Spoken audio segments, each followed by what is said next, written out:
So you remember we used to start this show with the stock market? Remember that? I felt like that was so long ago. I'm gonna start putting. I'm gonna start another segment that's my DraftKings picks. Ooh, I'm only doing golf. I really need you to get on the baseball train.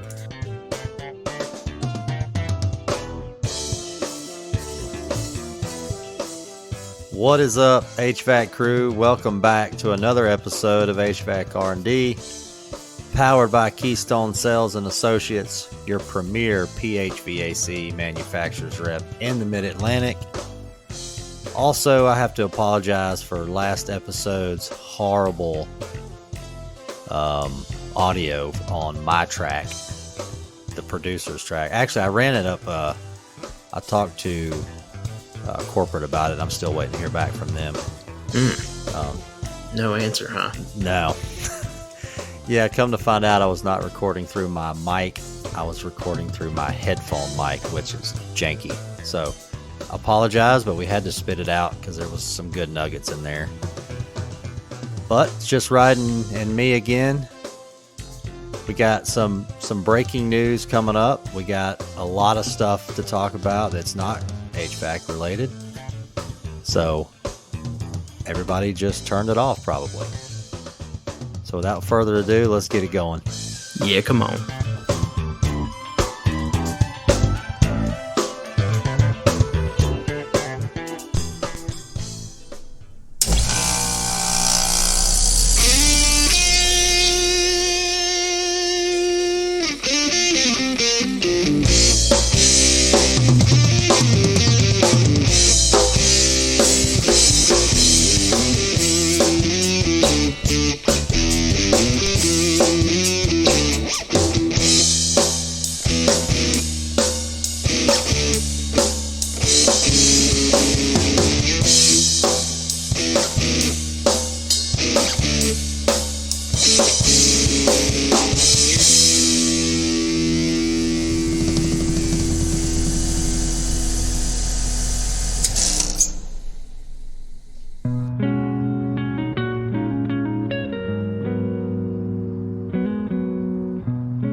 So since we're crunched for time on here, we're running up against the limits of our Zencastr account this month, which means we have been busy, which is cool and fun. So at this point, seat back, straight tables in your upright and locked positions, and let's roll, trade crew. Thank you very much to Platinum sponsor One Thing Marketing. I had another meeting with them this week, finishing up some of the vendor hub stuff, so the website is close. I know we keep saying that every week, but it is. I was gonna say, right? It's right there. It's just right there because they had to fix our edits. We had a couple of edits, a few questions, but all that's getting taken care of. They have taken great care of us. So if you were looking for some support in your marketing and web development department, please make sure to check out One Thing Marketing. You can find their info in a lot of different places on our page, as well as going to hvacrnd.com and clicking on them to get more info. So again, thank you to Brittany and her team. Also, please make sure, if you're not following us on social media, go find us on Instagram and TikTok at hvac.rnd, LinkedIn at hvacrnd, as well as on Facebook and Trade Hounds. Like I said, Vendor Hub, go check it out. Join the mailing list. It's close to launch. Any other info in the link tree of our social media bios. But at this point, it is time to crack a beer. Well, what you got there? It sounded like a little 12-ounce can. I think you know what it is. I'm working on the stash. Oh yeah, that's right. So you're getting through the stash. Your hibernation. We'll discuss the hibernation beers a little shortly. All right, you got something special. I do. I've been trying to bring a little something to the HVAC, the brew crew. So I have a beer here from Nodai Brewing Company. Always throwing out some good beers. This is a Cheerwine Ale. Ooh. Right? It's for the Carolina boys. That's it. This is a big boy too. Let's see what we got.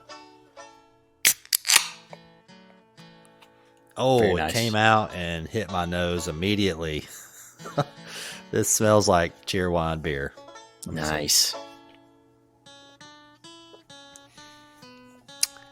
Wow, it is literally Cheerwine. Of course, I don't know how many listeners know what Cheerwine is. You know what's funny is there were people that really, is it that close? Dang, I might try it now. 5.2%. Solid. I'll send some pictures out. A uniquely southern wheat ale crafted with perfect touch of cherry, proudly presented from two family-owned companies in the Carolinas. Love it. So they actually, they partnered up with them. Which makes it even better because it meant they actually both wanted it to be a quality product. I can much appreciate that. I know there was a food line close to where Kristen worked at one point, and I used to see this couple every now and then when we'd be in there. And dude, they would have 2 whole shopping carts full of Cheerwine every single time I saw them. And I was like, and then one day we were just trying to figure out what they were doing, and it's because they weren't from here. They lived up north, and they had all these friends that drank Cheerwine, and they were older and I guess retired, and they would just pool everybody's money, and they would drive down here and buy carts of freaking Cheerwine and drive it back home. I mean, it's pretty good. It's good. I don't know if, I guess it's not, I guess you could compare it, but it's hard to beat a cherry Coke. But and Cherry Coke is delightful, but Cheerwine is just different. It's different. Yep. Yeah. God, this tastes, man, you're gonna trip out over this one. Dang it. 4-pack was $10 or $11. Yeah, $10 or $11. Yeah, that sounds about right. That's expensive when you're right next to it is a 24-pack of something for 17. Yeah, they are pints, of course, but yeah, no. When I cracked it open, it smelled like straight Cheerwine. Jeez. All right, so we got a ton of stuff. I mean, if you're listening, when you're listening to this, a lot has happened. A lot has happened. It is, it's opening day, so it's March 30th. It's opening day. The Braves are up 4-2 right now over the Nationals. Top of the 7th. Runner on first, 2 outs. Let's see what happens. Yeah. Well, they know what happens. That's true. Yeah, so this is what happens when we get ahead of ourselves on we got one show in the hopper, so we are recording and we're staying ahead of the game, but there's a reason we're staying ahead of the game, because some famous podcast partner of mine is taking a little trip on an airplane rocket ship next week. Yep. I am headed to Cancun, first all-inclusive resort for my family, just the 4 of us. So I'm looking forward to that.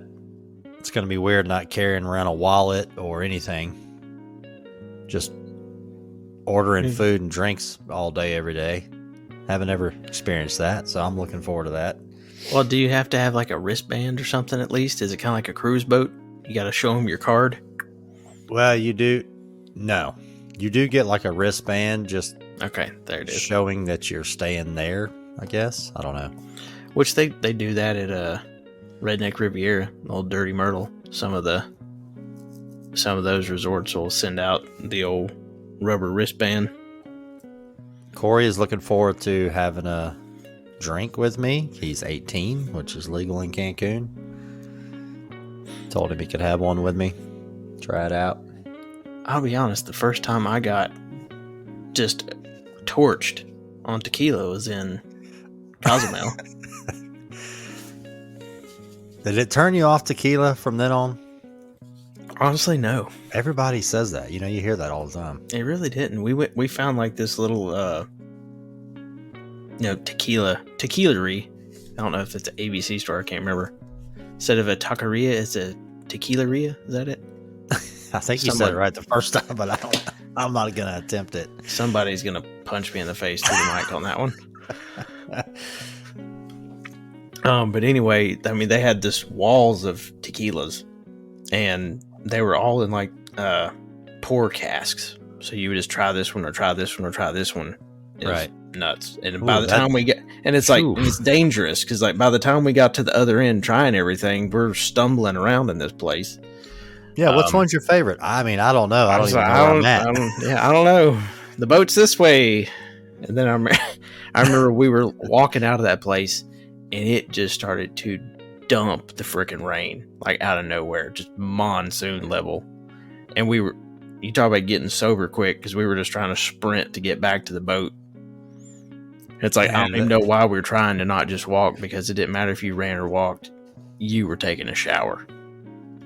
Well, the last time I was on a cruise I went on there with my brother-in-law and his family. Me and him are at the swim up bar. Yes. Drinking the rum drinks.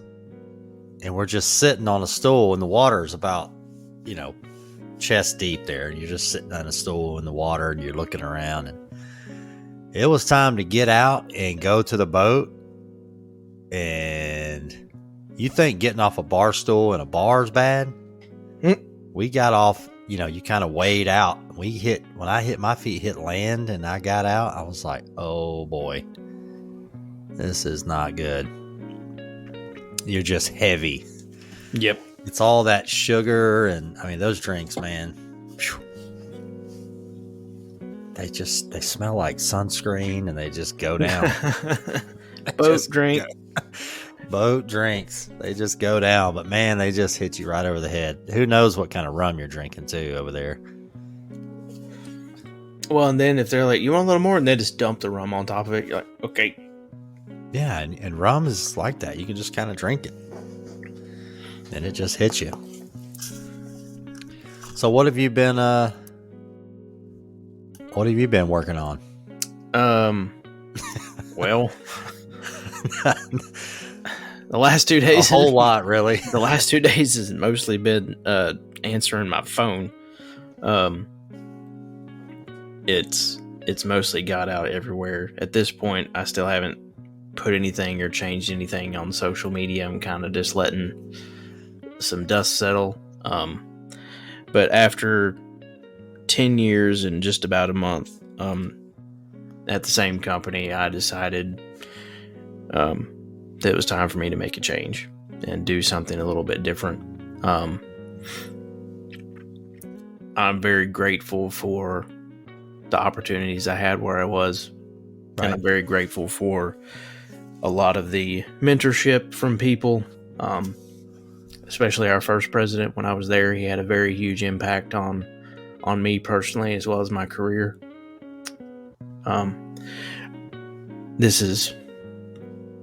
I've had a lot of things kind of and some shade thrown at me, which didn't really make a lot of sense in some cases, but those things happen. But I won't say a bad word about that company. They were who helped build me into who I am. Well, I was going to say, we've all had jobs and left jobs, and yep. I always try to look back and think, man, I got a lot from that job. And I did. I mean, people have had jobs where they're miserable. If you look back, you got something from them. Maybe, Yep. Stepping stones, right? Like, yep. But no, it was a good company. There are a lot of good people there. A lot of people that I will miss very, very much. And one of the nice things about our industry, in some ways it's very small, but in some ways it's very big, but in a lot of ways it's very small. So I hope that I will be able to maintain some of those relationships, at least on the friend level, that deserve it. And there's always going to be that time somebody needs a helping hand with something. So, reach out. I'm not leaving anything, but I'm here for people that are friends. That's the way it's supposed to be.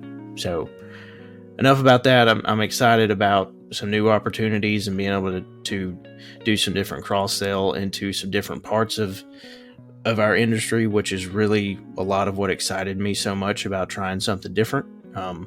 was going to say, we still have a sales guy on the show, so don't Yeah. everybody freak out. Sales guy is still here. We've had too much marketing shit out there already. Well, and some of the stuff, there's been a lot of things the last couple months that, especially with pricing changes and a lot of other things, it just there's times where it's a little bit hard to talk about some of the stuff you're dealing with on a day-to-day basis, because you do, and I greatly value the integrity of the company that I work for and the company I'm going to work for, Right. but also for my own customers' sake as well. So there's things that sometimes have to be played close to the chest, and I think that's the way it should be. I know I saw another podcaster asking about, I say podcaster, I guess he is kind of a podcaster too, but mostly social media community leader, I would say, asking about what contractors want from their supplier. And I'm curious to eventually, hopefully, maybe get a chance to see his talk when he gives it and kind of talk with him a little bit more about what he's heard, because that's definitely something that continues to be on my mind, especially going from one distributor to another, is, in what ways can I build upon the existing culture to make it a better place for contractors that potentially may transition over, or continued advancement of new customers going forward. So it was a very interesting topic. I know it's something we've talked about from time to time, but like I said, the last several months we really haven't gotten as much into it for certain reasons. But I'm looking forward to some of those restraints coming down a little bit, and in some ways us getting to be a little bit more open on some stuff with the show. So that makes me very excited.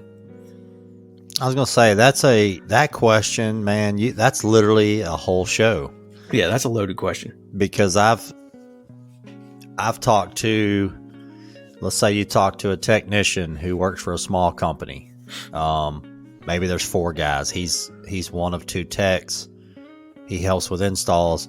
What's he like out of a distributor? Then you got the owner. Then you got a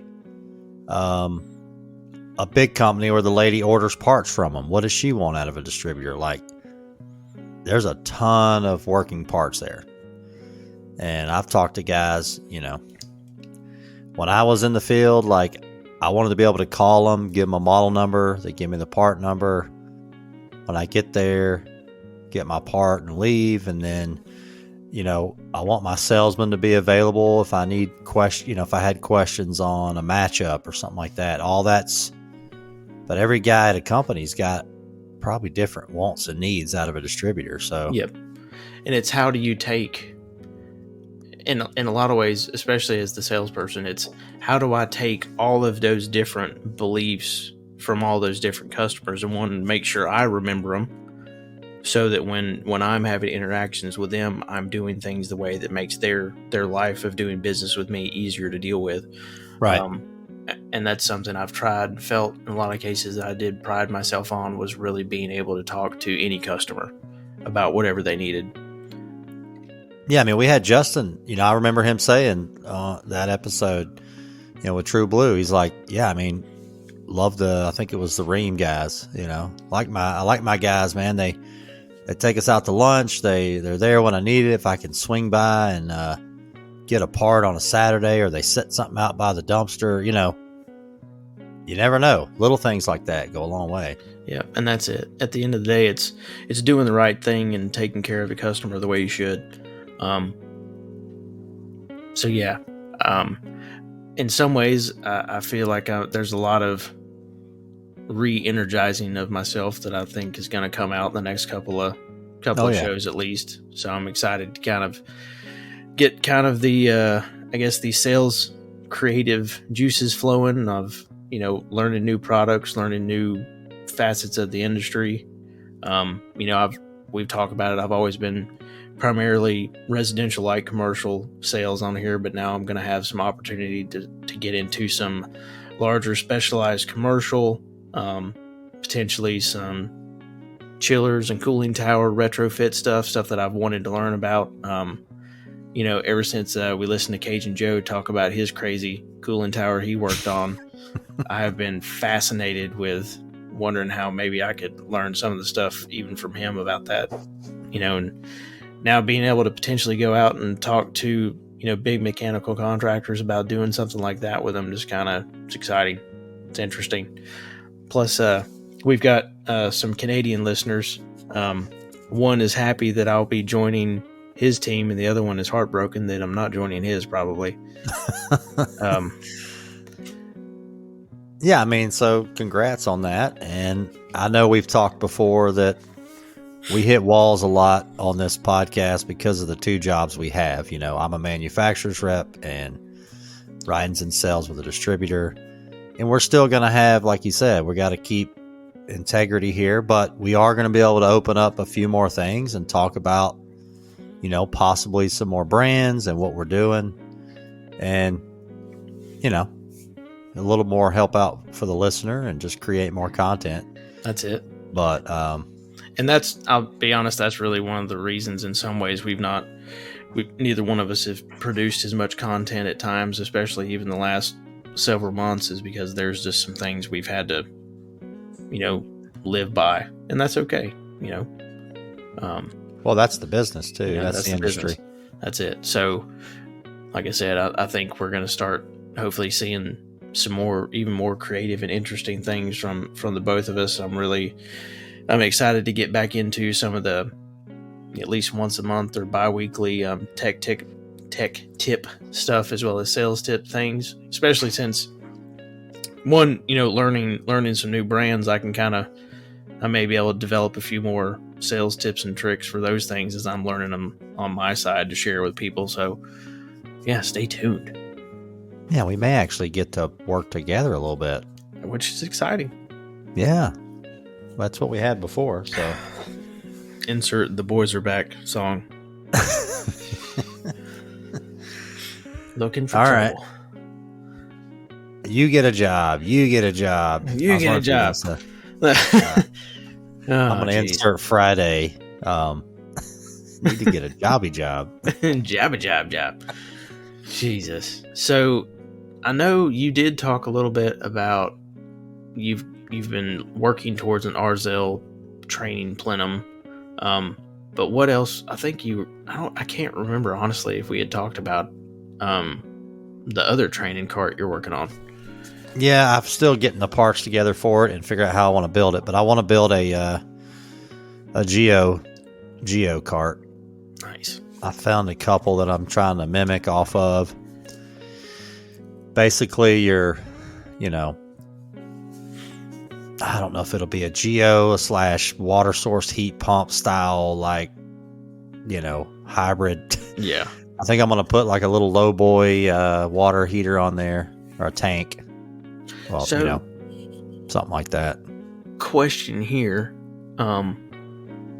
just because there's going to be a lot of questions Dennis gets on this show that are going to help certain manufacturer people, just because I'm learning some things myself.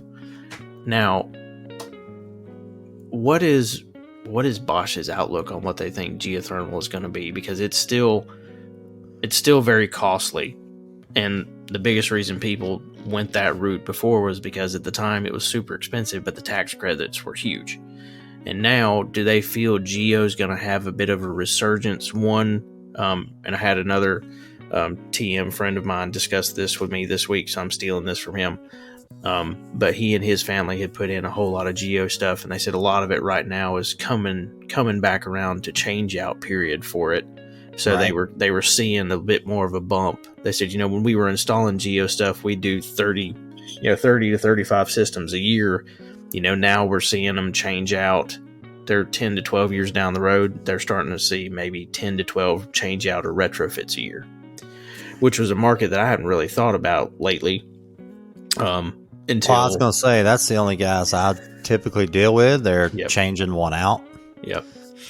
There's only, just like any town, I'm assuming there's only a couple around that are full blown installing it. Yep. There's never hundreds of companies doing that. No, because it's not a cheap install crew to put together. That, and so I don't know. I feel like, yes, it is a great it is a great system. But I'm not one to say, you know what, it's not going to pay itself back or blah blah blah, right? Like most homeowners are not living in a home that long, 5-10 years. I mean, as a general rule, you know, the new generation of homeowner is, you know, moving jobs in 5 and 6 years. I mean, people don't keep jobs for long anymore. Their homes they don't keep anymore. The market gets good, they sell it. I mean, so the SEER ratings that we can achieve and the house performance that we can achieve now with standard stuff, I don't know, man. Well, and that was the numbers are tough there. Yeah, that was going to be my next question, was because now that you're seeing higher SEER inverter systems really start to take over the market, you know, they get tax credits. They're not as much, but they're also not quite as expensive as that Geo system would be. You know, you're spending 20 grand instead of 30. Right. You know, which, I mean, I thought Geos were in the 45 to 50. Well, and now they probably are. That's what I mean. I think 45 is I mean, which I mean, I've seen contractors charge 35 grand for a 4-ton system. So, you know, yeah, with ductwork and now that's another thing. Like, if we compare Geo to 5 years ago's 20 SEER system, right, or 10 years ago's standard 20 SEER, those, I mean, full communicating 20 SEER plus systems were super expensive. They were still cheaper than having Geo put in. But Geo is the most efficient product there is. I mean, that's right. But it's, you know, it comes down to the rebates to me. There's a lot to it install wise. I think, you know, that card I'm building, I feel like I'm going to use it more showing water source heat pump. You know, that's what it is essentially. But I worked on a ton of those in Atlanta and in high rises above ceilings. That's where I saw that product. So that makes sense. And well, and you saying that, I'm like, well, I might be able to go after stuff like that now. So that's kind of interesting.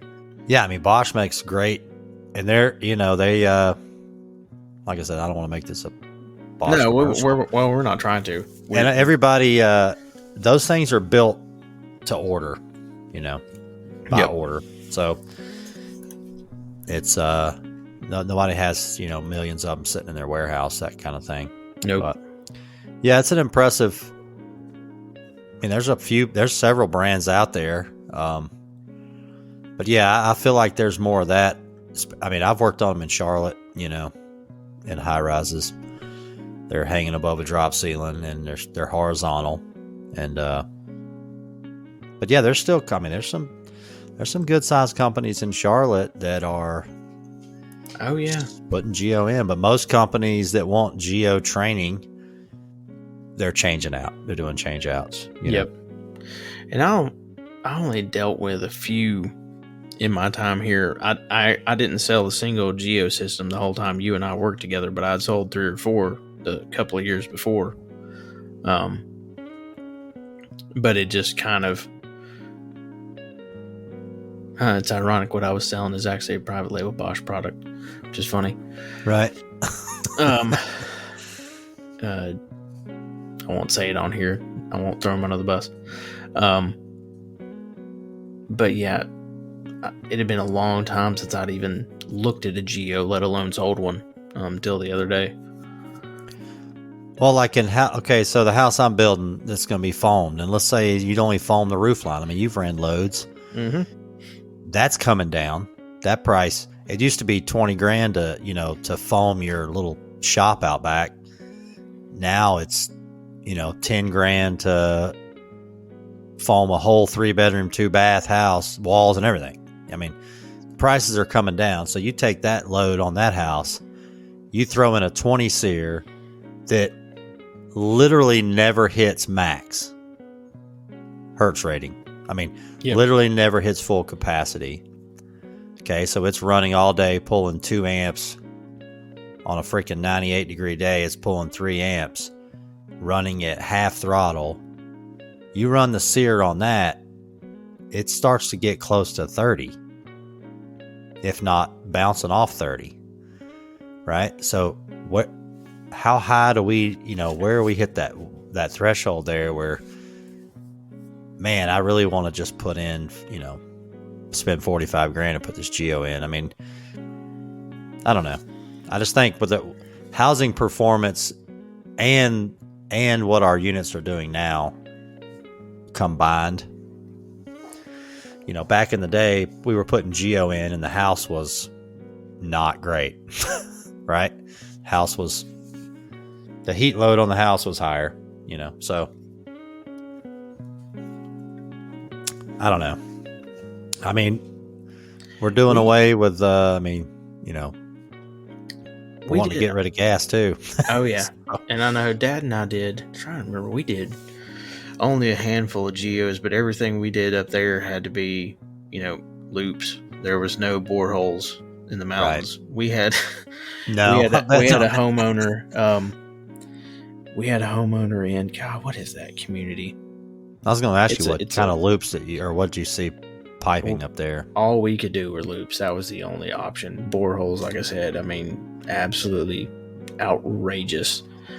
We had a homeowner that was building this house. One, it was on the side of a frickin' mountain, obviously. But right. It was up in this very expensive, balsam golfing community. It's like if you're going over the mountain between Silva and Waynesville up in the mountains off 74, that neighborhood's up kind of in the middle of that mountain. And they wanted to put in, I think it was maybe 8 or 9 tons worth of Geo systems, and it was going to be, I think, 8 to 10 boreholes to something crazy to actually do it. And it was going to be like 30 to 35 grand per borehole. True. If they could even go deep enough, because they're on the side of a mountain. They're literally drilling into rock, period. Is it 300 a ton? Am I saying that right? Or 100 foot a ton? No, I swear it's 300. Google. I know, I'm trying to freaking remember. Something. It was, I'm sitting here thinking how much your tonnage you're talking there.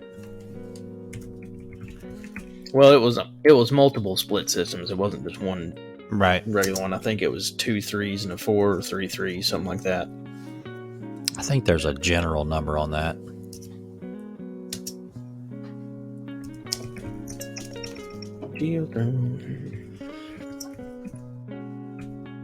I'm drawing a blank. I have a slide for that. I have a slide for that. Where you at, tech trainer? I know, I haven't. I've only done one Geo class, and that was a hot minute ago. It's just there's, like I said, where I'm at, there's just not really a big demand for the training on it either. There's a picture of it, and it's deep as shit. How deep is that? At least 3,000 meters on this bad boy. Oh, boy. Exploration and observation. Okay, so nope, it's an observation borehole, but part of it is they've got. So this is interesting. So they've got the injection well or production injection well is going from the heat exchanger into the heat pump into this thing, and then it says exploration and observation borehole. So next to these 2 deep level bores. And I guess they did it so that they can see characteristics through all these different types of stone. Right. I guess. So they've got, the 2 main boreholes for the system, and then they have an observation one where they can walk down, I guess, next to the boreholes or something and watch what they're doing. It's almost what this looks like. That's insane. Borehole research in New York State can advance utilization of low enthalpy geothermal energy, management of potential risk, and understanding of deep sedimentary and crystalline geologic systems. So if they're 3 to 5 feet deep, let's say we're talking about a horizontal loop. 3,000 meters. I was getting my science brain on. Sorry for that.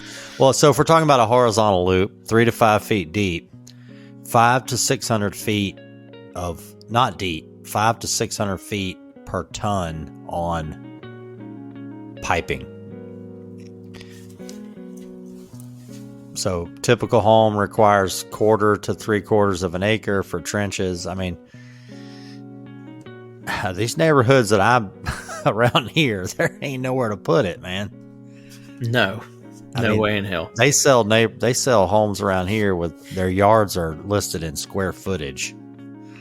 Yeah, they're not listed in acreage. The last one that I had sold went way down between Wadesboro and the South Carolina line, middle of nowhere, onto a dairy farm. And actually, excuse me, that's not the last one I sold. That's the last one I had to go get worked on. That had been sold by our company by a previous salesperson, and it was drastically undersized for what it was being used for one, and two, they put the ground loops under the parking lot. Oh boy. Yeah. And they went under the parking lot through like a sedimentary pond and then back as well. But all the lines were all underneath the dang parking lot. If they were to ever have to pull them up, good luck. Yeah, and then you got all these restrictions about dumping water into certain, reservoirs and pulling it out and dumping. Mm-hmm. There's a lot to it. I just feel like there was a time. I mean, when I went to school for HVAC, we talked about Geo, and it's like, man, this is the greatest thing ever. And then as our heat pumps start progressing and our products and our motors and everything and our homes, like I said, can't forget about our houses. They're not the same either. Yep. I don't know. It's getting really close there between those two. I mean, I've seen the unit I'm using in class, and we run tests on it, and we check SEER on it and EER on it. We're not checking SEER on it, obviously, but we're checking EER right there. And, the 15 SEER product that I'm training on will spit out 25 SEER at any given time. I mean, rated as a 15 because it's rated wide open, but you throw that thing in a house that's just foamed on the roof line, I mean, it never hits wide open. It's pulling about 3 to 4 amps in a year, like total. And now, actually, this was something I hadn't thought about until just now. So, let's say you're out and you're selling one of these new inverter heat pumps, and a selling point here. So, in-home sales guys, here's one for you. When you go to Mr. and Mrs. Smith and you say, Mr. and Mrs. Smith, we're going to, offer this inverter product because it gives you really, one, overall a higher comfort level in your house, but also if you make some other minor additional changes to your home, such as maybe in 3 years you want to foam your attic and take out what existing insulation, maybe it was blown in or something, you pull it out and you put true foam, or you're taking bats out and putting blown in to make it up to what, R38. Yeah, right. Having a product like this, that would actually, let's say you had a 3-ton system traditional, and now you take a half a ton or a ton away of load from it. That system is now never going to make their home comfortable. You can go in there, right, and you can sell an inverter product and say, if you guys do something like this that actually lowers your energy load on your house, you actually will see a benefit from it because your unit now will have to work even less. Yeah, I don't know how many times I went to a 1990s house built in 95 to 2000. Went in there. They're like, yeah, it's working, but it's just old and it just ain't keeping up anymore. Well, that's kind of weird because the size hasn't changed. What's changed? That's it. Right? So what do companies do? Yeah, it's just old, tell you what, we'll put you a bigger one in. We'll go to 2. We'll go to from 2.5. We'll go to 3, We'll just add a return. You got plenty of supply. We'll add a return, cut one of those in, and you'll be good. And they're like, yeah, because I just think I just think we need a bigger one. What's happened is the insulation in the attic is now flush with the joists. And let's say it was blown in the 90s. Yep. And it settled. So it's not only is it not bat insulation, it's blown in, it's settled on. Now it's 6 inches deep instead of 38. Hey. So guess what? I mean, I don't know how many times I went in the attic and I'm like, all right, look, you can either, and it sucks as a contractor because what are you going to do? If you put in the same size that's there, the heat load is not the same on the house anymore. You put it in, they blow in the attic. Some guy comes by next week and says, hey, we know this neighborhood is old and we blow in attics for $700. I mean, whatever, $2,000. They blow that attic in. If you went up a half a ton, now the house is just not going to be comfortable because it's not going to run. Nope. It went from running 20 minutes to now it's going to run about 8 minutes and shut off. And that's where inverters come in, and I'm pumped. Like, yep. I'm pumped for the contractor now that I'm out of the field, but we don't have to try to nail that load. I mean, you can't. And that's not saying you shouldn't. And that's definitely not saying you shouldn't know how to nail a load calc. Absolutely, you should. Yeah, but there's so many changing things there, right? But I'm saying you should know how to do one. This isn't a get out of jail free card. I've never sized a house, so I'll just put a 5-ton on everything and it's fine. It shouldn't be that way. It technically could be that way, but that's not what. I'm saying we at least drop the half tons. Yep. And we got a unit that can start any brand, right? Any brand inverter. Let's say it can start at 25 to 30%. So now now we're starting at a ton and a half on stuff. And the other beauty of an inverter system is it don't stop at 100.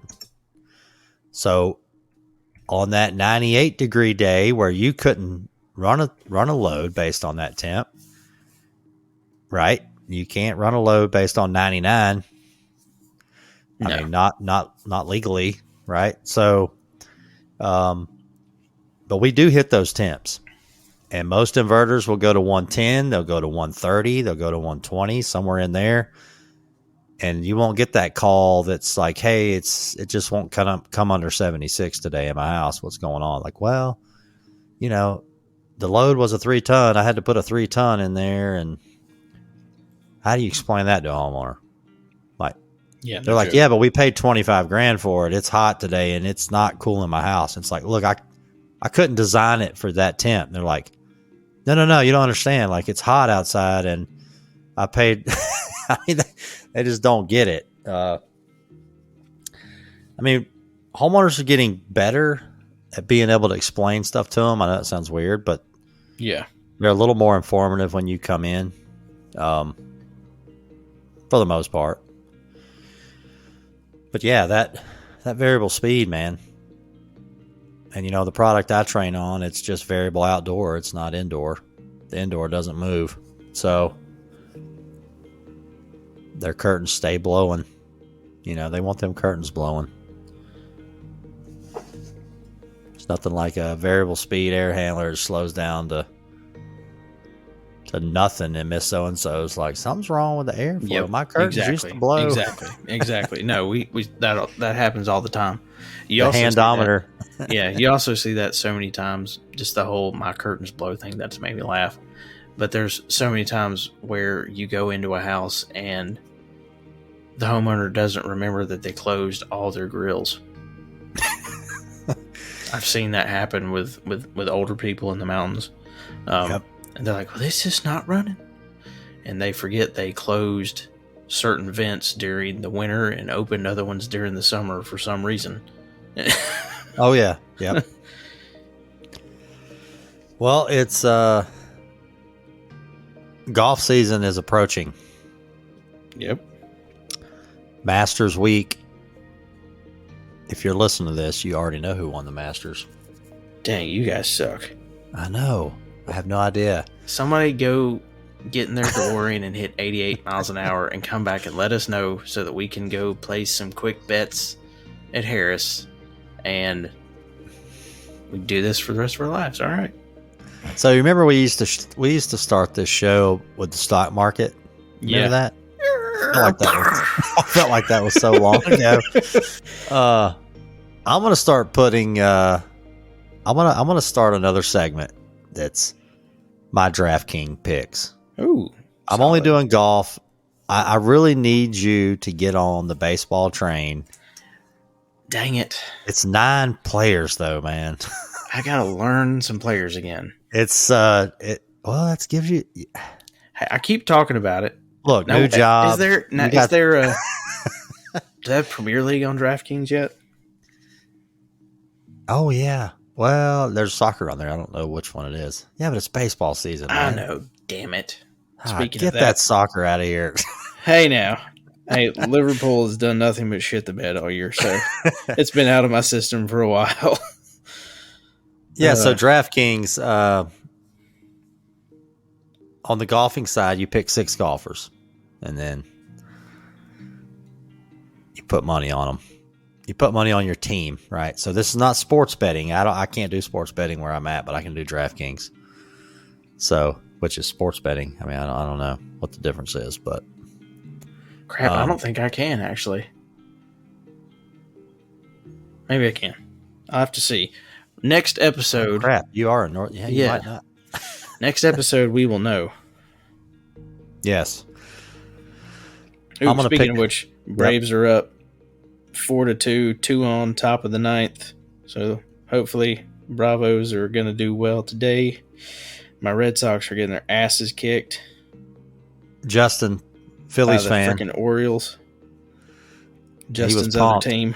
I think he was going. Wasn't he going to the opening game? Did he say he was going opening day? Yeah, I think he did. I'm pretty sure he did. All right. Yeah. Oh, okay, speaking I'll of that, work on it. You're gone next week. I need something to do. Right. Now you got to pick 9 players, which is tough. You got to pick a whole field. You got to pick a lineup. My brother was doing pretty good at it, but he was literally looking into, and this is why I think you could do it.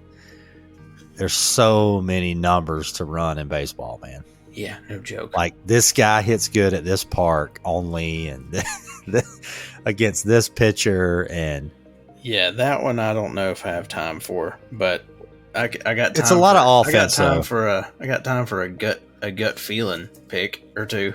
Yeah, I mean the most money I've ever won on DraftKings was $4,500 on a $20 bet, and it was the British Open. I still call it that, the Open. And I was falling asleep in the bed trying to pick my team.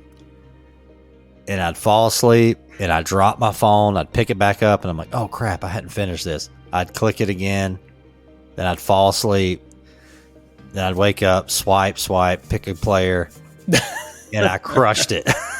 I picked some off-the-wall people, and they were like first, second, third. That's hilarious.